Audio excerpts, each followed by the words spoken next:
Donc, mes chers collègues, je vous laisse la parole, à commencer par Monsieur Martucci, pour une trentaine de minutes sur la question donc, de la conformité de la réforme au droit de l'Union européenne.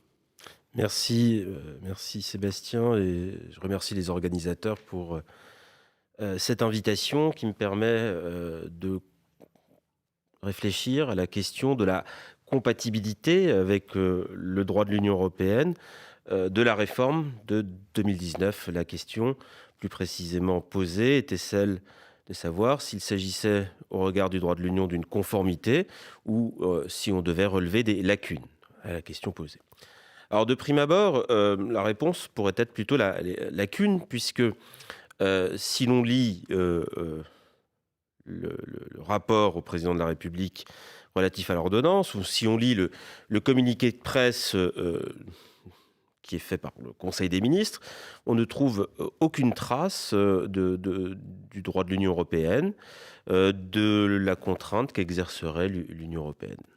Dans le texte même de l'ordonnance, on relève tout au plus, dans les visas, la mention de la directive 2015-1535, sur laquelle je reviendrai tout à l'heure. La question posée, néanmoins, demeure pertinente. Parce que les jeux d'argent et de hasard sont des activités de service, relèvent donc de liberté de circulation, plus précisément du droit d'établissement et de la libre prestation de services. Mais précisons d'emblée qu'ils échappent au champ d'application de la redoutable directive 2006-123 relative aux services dans le marché intérieur, autrefois qualifiée de directive Bolkestein, et qui peut avoir des incidences, notamment en matière d'autorisation. Mais les jeux ont été exclus du champ d'application de cette directive. Il reste que l'ordonnance de 2019 se distingue bien de la loi de 2010, parce que en 2010, si l'on lit les travaux parlementaires, une part importante était faite à la pression exercée par l'Union européenne, à la contrainte, voilà les termes utilisés par l'Assemblée nationale, par le Sénat, pour expliquer aussi, c'était pas la seule raison, mais c'était une des raisons, et une des principales raisons, expliquer la réforme menée en 2010, et surtout l'ouverture à la concurrence et la régulation qui l'a accompagnée des jeux en ligne. Puisque activité de service, les jeux sont aussi une activité économique, et comme telle relèvent du droit de la concurrence, et du droit de la concurrence de l'Union européenne, bien entendu. Néanmoins, l'ordonnance diffère de la loi de 2010, justement parce que son objet n'est pas cette ouverture à la concurrence. Son objet est de réorganiser la régulation en donnant une place plus importante, notamment à l'autorité de régulation. Et dans ce sens, la régulation s'entend davantage comme la volonté de garantir des objectifs d'intérêt général que d'ouvrir à la concurrence un secteur, puisque, on le verra, la finalité de la réforme, c'est aussi de consolider les droits exclusifs dont bénéficient certains des opérateurs, en premier lieu desquels, bien entendu, la Française de jeux. Le contexte, en réalité, de l'ordonnance étant davantage celui de la privatisation de cette société que celui de la véritable ouverture à la concurrence d'un marché qui n'a pas lieu. Alors que la réforme n'ait pas pour objet d'étendre la concurrence à l'ensemble du secteur, n'est pas en soi contraire au droit de l'Union. Le droit de l'Union n'a pas une vocation à tout privatiser, à tout rendre concurrentiel, malgré des reçus qui le voudraient, dans tous les cas, néolibéral. Non, ce droit, surtout en matière de jeu, consacre aussi, on le verra, peut-être des champs dans lesquels on admet que tout n'est pas économique. Et la Cour de justice l'avait dit dans son arrêt de principe, Santa Casa de 2009, dont le point 57 affirme que la réglementation des jeux de hasard fait partie des domaines dans lesquels des divergences considérables d'ordre moral, religieux, culturel existent entre les États membres. Et la Cour avait ajouté, en l'absence d'une harmonisation communautaire en la matière, il appartient à chaque État membre d'apprécier dans ces domaines, selon sa propre échelle de valeur, c'est un élément très important, sa propre échelle de valeur, les exigences que comporte la protection des intérêts concernés. Autrement dit, même si d'évidence les jeux d'argent et de hasard relèvent du droit de l'Union, un pouvoir d'appréciation est laissé aux États membres en ce qui concerne l'organisation de cette activité et le niveau de protection de l'ordre social qui est voulu pour cette activité. Autrement dit, les États membres peuvent prévoir des restrictions à l'exercice de cette activité. Encore faut-il qu'ils justifient ces restrictions. Et vous avez un contentieux qui a suivi, et au gré des affaires, et elles ont été relativement nombreuses, la Cour de justice a toujours cherché à concilier ou à demander au juge national de concilier entre d'un côté les exigences d'un marché intérieur, donc entendu comme un espace de liberté de circulation et de régime de concurrence non faussée, et de l'autre la protection d'objectifs d'intérêt général, que chaque État membre est libre de déterminer, du moins dans la substance, sur son territoire. Tout est alors question de proportionnalité de la mesure nationale, et là, la réponse est nécessairement casuistique. Dans un contexte, faut-il rappeler et faut-il insister, où il n'y a pas d'harmonisation par le droit de l'Union, par le législateur, il n'y a pas d'acte de droit dérivé qui harmonise cette activité. Dès lors, les organisateurs m'ont convié à un exercice prospectif parce que je dois me livrer ici à une forme de screening de l'ordonnance, pour reprendre un terme cher à la Commission, en essayant d'identifier, de déceler les différents risques d'incompatibilité avec le droit de l'Union. Alors, question qui reste à l'heure actuelle encore hypothétique. Peut-être qu'on en évoquera les éventuelles procédures. Je ferai une ultime précision liminaire sur ce point. En termes de voies de droit, quelles seraient les voies à emprunter pour contester l'éventuelle incompatibilité avec le droit de l'Union? Vous pouvez demander à la Commission, officiellement, par la voie d'une plainte, ou plus officieusement, qu'elle examine l'éventuelle incompatibilité et, le cas échéant, qu'elle engage une action en manquement devant la Cour de justice de l'Union européenne, étant précisé que la Commission est totalement libre, ici, de décider, en pure opportunité, le cas échéant, d'engager ou non une telle procédure.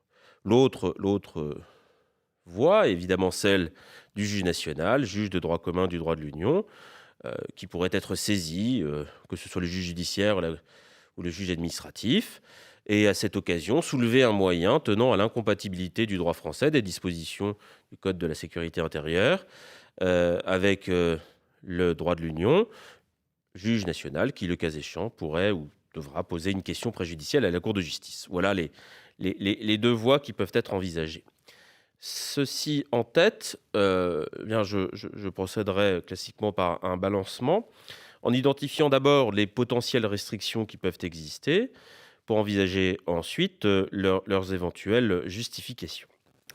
Alors, les potentielles restrictions, ici, la première de ces restrictions, d'ailleurs, n'est pas propre au secteur des jeux d'argent de hasard.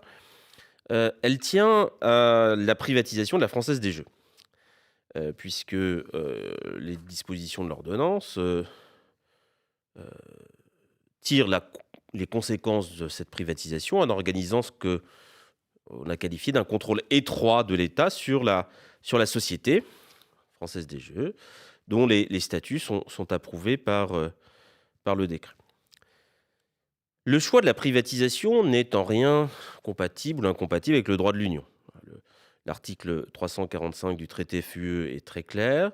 Il y a une neutralité du droit de l'Union à l'égard de la propriété, des régimes de propriété. Et l'article 106, paragraphe 1, nous dit qu'une entreprise peut être publique ou privée, peu importe, c'est un choix laissé à l'appréciation de l'État. Néanmoins, s'il y a ce choix d'autodétermination économique par rapport au lien entre l'État et les entreprises, il demeure que ce doit être fait dans le respect des règles du marché intérieur, notamment des libertés de circulation. Et là, il peut y avoir une difficulté avec le contrôle. Le contrôle qui est prévu sur la Française des Jeux par l'État. Alors, ce contrôle prend classiquement la forme d'un commissaire du gouvernement qui est présent au conseil d'administration, représentant donc l'État, avec des pouvoirs. Il a le pouvoir de s'opposer à certaines décisions de l'entreprise. Un élément qui peut évidemment poser des difficultés. Les dirigeants aussi. L'État délivre un agrément aux dirigeants qu'il peut retirer à tout moment. Sur la gestion quotidienne de l'entreprise, est prévu ici respect d'un cahier des charges avec une convention qui fixe un certain nombre d'obligations liées, on le verra tout à l'heure, à l'exploitation des droits exclusifs. Et enfin, important, sur les actionnaires, puisque toute montée au capital de plus de 10% d'un nouvel actionnaire est soumise à l'autorisation préalable de l'État. On l'aura compris, la problématique ici est celle de ce qu'on appelle communément en droit de l'Union les actions spécifiques ou alors les golden shares, c'est-à-dire les pouvoirs exorbitants du droit des sociétés que se reconnaît l'État, ici par la voie de l'ordonnance, pour exercer une influence, voire un contrôle sur, et ici c'est un contrôle qui est assumé par l'État, sur la société pourtant privatisée. Alors depuis une jurisprudence bien connue du 2 juin 2002, 3 arrêts de la Cour de justice, dont l'un concernait la France, justement un arrêt en manquement dans l'affaire Elf Aquitaine, la Cour de justice encadre au regard du droit d'établissement et de la libre circulation des capitaux les possibilités pour l'État de s'organiser un tel contrôle par la foi du droit des sociétés et de dispositions exorbitantes de ce droit.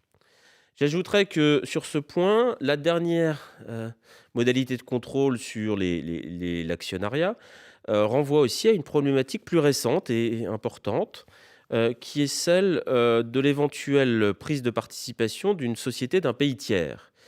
Ce qui renvoie à la question de l'investissement, des investissements directs étrangers, pour lesquels on dispose désormais de cadres de filtrage pour des raisons qui tiennent à des intérêts stratégiques de l'État à préserver. Et on pourrait très bien envisager que ce dispositif soit appliqué ici, ce qui ne serait pas contraire au droit de l'Union, mais ce qui se ferait dans le respect du droit de l'Union et notamment du règlement 2019-452 que la Commission a proposé au Conseil et au Parlement d'adopter l'année dernière. Voilà un premier point qui peut être problématique. L'autre point problématique, c'est bien entendu l'octroi de droits exclusifs à la Française des Jeux pour exploiter les jeux de loterie commercialisés en réseau physique de distribution et en ligne, ainsi que les jeux de pronostics sportifs commercialisés en réseau physique de distribution, nous dit le texte. Alors là encore, en vertu de l'article 106, paragraphe 1, les États membres ont le droit, c'est reconnu donc par cette disposition du traité FUE, d'accorder aux entreprises des droits exclusifs. Ces droits sont définis par la directive Transparence 2006-111, transparence sur les relations financières entre l'État et les entreprises, comme les droits accordés par un État à une entreprise au moyen de tout instrument législatif, réglementaire et administratif, qui lui réserve donc à cette entreprise le droit de fournir un service ou d'exercer une activité sur un territoire donné. La définition correspond parfaitement à la situation de la Française des Jeux par rapport aux activités qu'on a évoquées.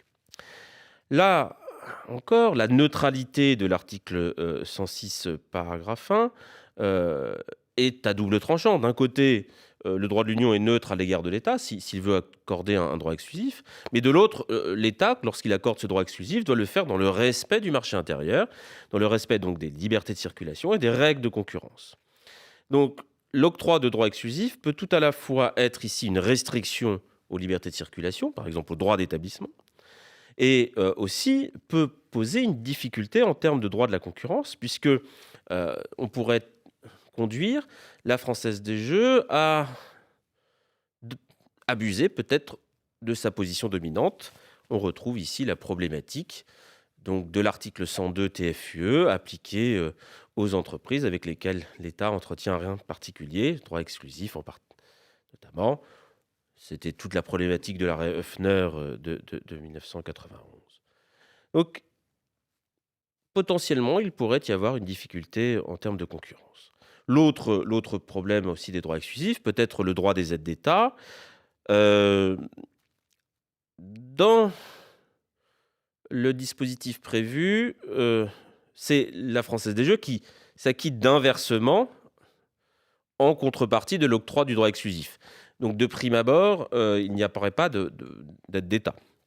Cependant, on peut essayer de creuser, et c'est une piste qui mériterait d'être étudiée plus en profondeur, de savoir si dans les modalités de calcul de ces versements qui se font selon le cahier des charges, peut-être que ce serait trop faible par rapport à ce qu'on pourrait s'attendre dans une économie de marché. Et donc ici, une aune de référence à l'opérateur en économie de marché, qui permettrait de caractériser peut-être un transfert de ressources publiques en tant que renoncement à une recette d'État. Piste qu'on pourrait envisager, qui n'est pas totalement spéculative, même si elle n'est pas évidente. Enfin, et de façon beaucoup plus générale, mais aussi classique, le principe même de la prohibition des jeux d'argent et de hasard, et les exceptions qui sont prévues ici sous la forme de régime d'agrément et de droit exclusif, constituent en elles-mêmes des restrictions au droit d'établissement, à la libre prestation de services, ce qui ne signifie pas qu'elles sont interdites, mais en tout cas, ce sont des restrictions. Et à cet égard, il faut se livrer à un exercice consistant à décortiquer, puisque chacune des modalités selon lesquelles l'activité est encadrée. Alors, je pense par exemple au pouvoir de contrôle et de police administrative que l'État exerce sur l'ensemble du secteur. Je pense aux agréments que l'autorité de régulation des jeux délivre aux opérateurs de jeux et paris sportifs en ligne, qui pourrait être une question qu'on soulèverait à nouveau, ou encore les autorisations préalables que cette autorité délivre pour un certain nombre d'activités. On retrouve ici des termes, agrément, autorisation, régime exclusif, qui font évidemment sourciller l'européaniste, puisque ça renvoie à la jurisprudence abondante de la Cour de justice sur les jeux de hasard, dans lesquels elle regroupe notamment ce qui concerne les paris sportifs, qui a fait l'objet de beaucoup de questions préjudicielles. Il y a donc là une matière à creuser. J'insiste sur le fait qu'il ne faut pas dire de manière générale il y a restriction, il faut voir mesure par mesure s'il y a ou non restriction, parce que l'enjeu ici n'est pas tant la restriction en elle-même que sa justification. C'est cela qui est important, parce que il faudra procéder au cas par cas. Un exemple, un régime de sanctions pénales est prévu. Eh bien, si on prend l'arrêt Plecanica de 2007, eh bien, la Cour de justice nous dit oui, c'est un système restrictif. Voilà quelles sont les raisons pour lesquelles on pourrait ou non le justifier. Autrement dit, il faudra décortiquer l'ordonnance pour identifier les éventuelles restrictions. Enfin, dernier point que je voudrais évoquer en termes d'éventuels problèmes d'incompatibilité. L'ordonnance vise, je vous l'ai dit en introduction, la directive 2015-1535 du 9 septembre 2015, et il y a une notification qui a été adressée à la Commission. Alors, qu'est-ce que cette directive prévoit ? Alors, cette directive, qui date en réalité de 1983, elle a été modifiée à plusieurs reprises, la dernière version est donc celle de 2015, prévoit que les États membres doivent notifier les réglementations techniques et les règles relatives aux services de la société d'information. À défaut de notification, eh bien, si vous avez des dispositions législatives ou réglementaires qui comportent de telles réglementations techniques, par exemple l'utilisation d'une norme technique ou des règles relatives aux services de la société de l'information, eh bien, le texte qui comporte ces réglementations devient inopposable s'il n'a pas été notifié à la Commission européenne. Et il peut l'être, ajoute la Cour de justice, même dans une hypothèse d'un conflit horizontal, c'est-à-dire entre deux particuliers, par exemple une société, un opérateur et un consommateur, peu importe. En tout cas, c'est redoutable parce que l'inopposabilité fait que le texte ne peut pas s'appliquer, ce qui explique d'ailleurs que le Conseil d'État a été saisi à propos de la loi de 2010 à deux reprises, en 2011, un arrêt du 23 décembre 2011 et un arrêt du 30 mars 2011, de la question. Bon, il a rejeté le moyen, mais il l'a quand même analysé. Et la Cour de justice revient encore souvent sur l'application de ce dispositif au secteur des jeux de hasard. Pour prendre un exemple encore très récent, un arrêt du 8 octobre 2020, affaire C711-19, Admiral Sportwetten GmbH. On a ici un ressort particulièrement efficace pour contester l'applicabilité des dispositions nationales. Voilà pour les différentes restrictions. Maintenant, comprenons bien que ici, le sort des mesures nationales se joue avant tout sur le terrain des justifications, et ce sont les éventuelles justifications que je vais à présent vous présenter. Là encore, l'exercice est prospectif. Donc je ne dirai pas de manière péremptoire, telle mesure peut être justifiée, telle mesure ne peut pas l'être.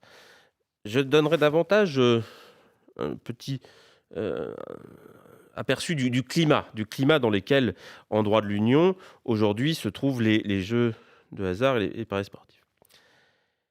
La principale chose qu'il faut comprendre, c'est que ici, c'est l'État qui détermine, puisqu'il n'y a pas d'harmonisation, l'intérêt général qu'il entend défendre sur son territoire. Donc les objectifs que l'État vise, que veut-il protéger ? Et de surcroît, ajoute la Cour de justice dans sa jurisprudence constante, le niveau de protection recherché est laissé à l'appréciation de l'État. Autrement dit, ici,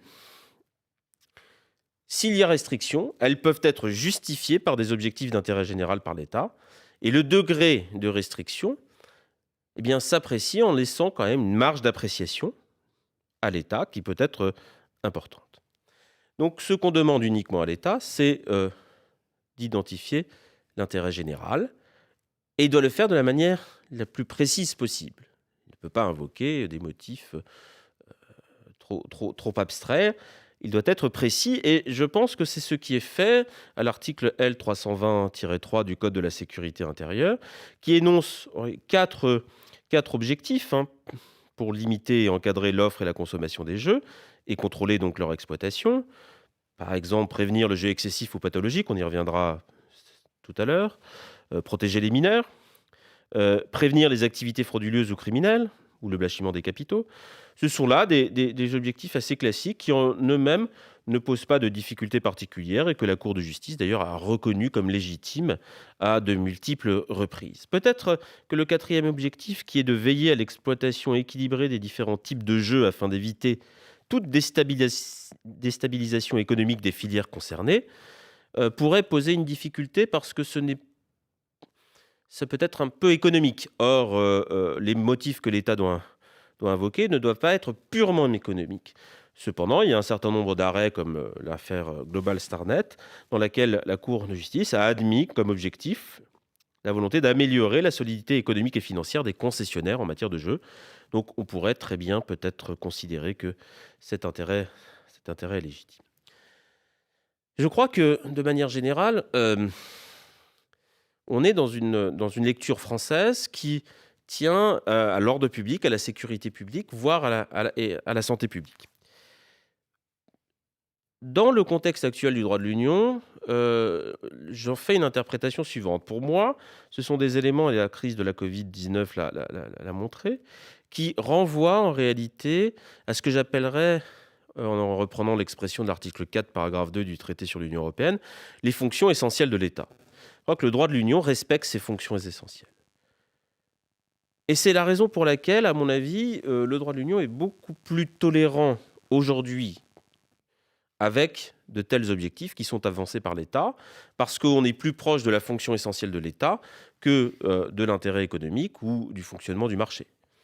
De manière générale, le climat qui avait conduit à la loi de 2010, le climat européen, le paysage européen, était à l'époque peut-être beaucoup plus favorable à une libéralisation, c'est-à-dire une ouverture à la concurrence du secteur. La Commission poussait en ce sens, mais c'était une époque, c'était une temporalité politique. Les années 2000, c'était l'idée forte qu'il fallait libéraliser les services. On a parlé tout à l'heure de la directive relative aux services.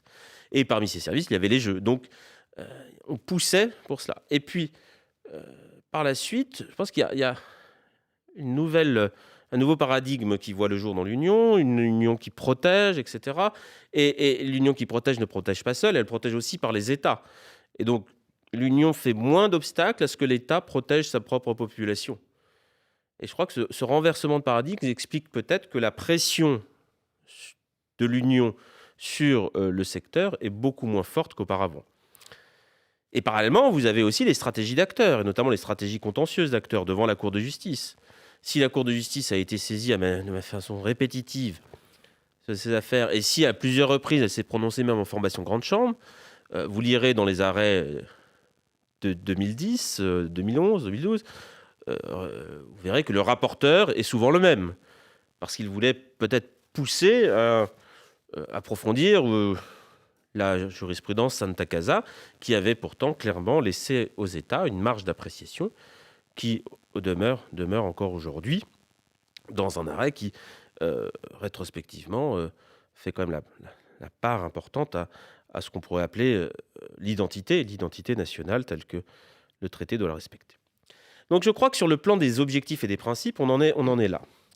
La difficulté, en réalité, pour l'État n'est pas sur la définition de ces objectifs. La difficulté, elle se pose sur les modalités concrètes. Comment ces restrictions sont appliquées. Et ici, il faut d'abord revenir sur le contrôle étroit que l'État entend exercer sur la Française des Jeux. Il faut appliquer le test qui est prévu par la jurisprudence depuis 2002, et vous avez de multiples arrêts en la matière qui précisent la façon dont ces actions spécifiques sont compatibles avec le droit de l'Union. Donc il faut une justification par une raison impérieuse d'intérêt général, bien sûr. Il faut un certain nombre de critères, surtout lorsque vous avez un régime d'autorisation administrative, une proportionnalité, bien sûr, à respecter, pour voir s'il n'y a pas des systèmes moins restrictifs qui seraient efficaces, une transparence, une voie de recours, etc. Toute une série de conditions qu'il conviendra de vérifier pour s'assurer que la restriction est bien justifiée. Autre point sur lequel on peut revenir, le droit exclusif.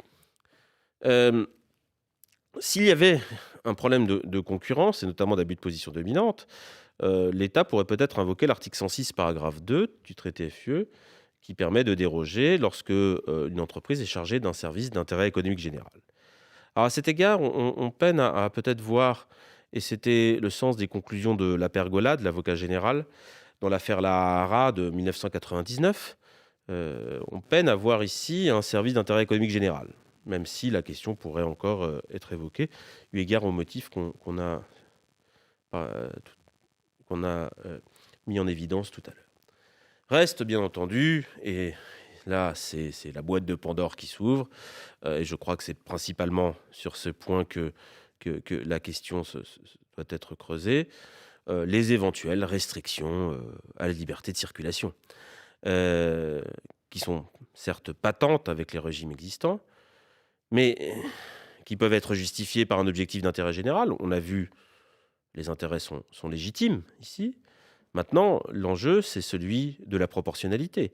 On va vérifier à chaque fois si l'aptitude de la mesure est établie, est-ce qu'elle est apte à réaliser l'objectif poursuivi, et si elle est nécessaire, si elle ne va pas au-delà de ce qui est nécessaire.